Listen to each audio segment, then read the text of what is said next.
had no idea. If I'm being totally honest, I had no idea. Even like the tune. Until you start hearing his tunes, and then you go, that's he was in that, you know. But Nick knew him backwards after all the living with the characters for so long. Did you do any research yourself, or did you just trust the script to tell Well, you have to. You've got, if you're playing a real person, you've got to do as much research as you can. You've got to honour him and his family, basically. And luckily for me, obviously Nick had already done the play, so they had reams and reams of research and video footage that I could dive into. Hines is a fascinating but somewhat difficult character. Yeah. He can appear mercenary, not thoroughly likable all the time. But do you think it's more that he was naive? I think he was an innocent.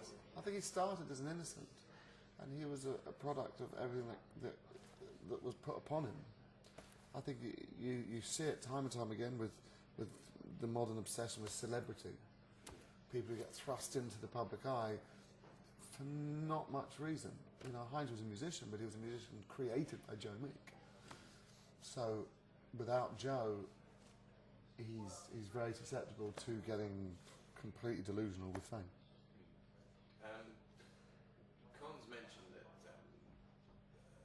Joe Meek was almost doomed from the start.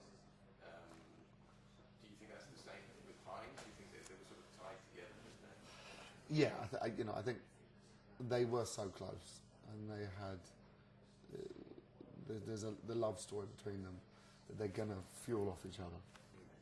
And I think Hines was such an innocent, you could say, that it was a tragedy waiting to happen. Yeah. Con's performance is a real firebrand. Extraordinary performance. Yeah. Does that help? It's everything.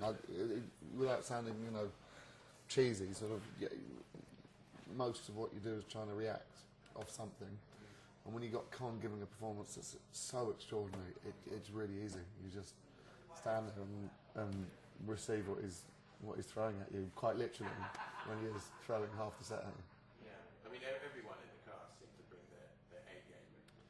It was amazing. It's rare. I think you work on jobs and sometimes it just doesn't quite work. You've got perfectly brilliant people, and it just doesn't quite click. And on this, from day one, everybody I think brought their A game, and and Spacey Watts on set, everyone's going to step up a gear, and and it was a very supportive set. It wasn't competitive. It wasn't egos. Everyone just piled in. We didn't have the time for egos and histrionics. We had to shoot it very quickly.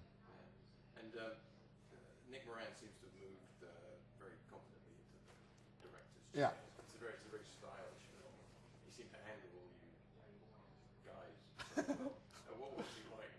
It was an amazing director, I have to say, because he has an attention to detail that is bordering on OCD in a very, very good way. So he's passionate about his work. He's amazing attention to detail, got a great aesthetic, and he knows actors. He knows what we're like. He knows what we need to hear and how to help us when we're struggling. Yeah. Like you say, he knew the story Yeah. inside out. There seemed to have been a fairly long gestation between the film finishing and actually landing in the cinema. Yeah. Do you find that frustrating, or is it just part of the system that you have to... No, it is. It can be frustrating. I wish that distribution was easier in Britain or anywhere. It's really hard to get a film into the cinemas, and I'm incredibly proud of Telstar. I think it's fantastic, and I say that because I've done films which I'm not so proud of that got into the cinema a lot quicker.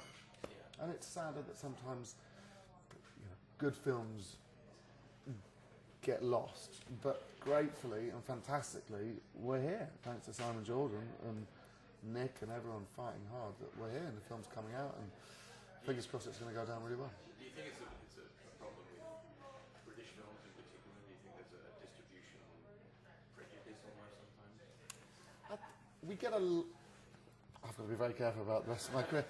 I think we get a lot of cinemas rammed full of American stuff when we could be putting British films out there. The French do it brilliantly. Now the percentage of the cinema that have to be French. Maybe that's a bit harsh, but I think we need to support getting cinema into the cinemas and not just onto DVD. Yeah. And what's next on your slate? Trying to raise some money for British independence.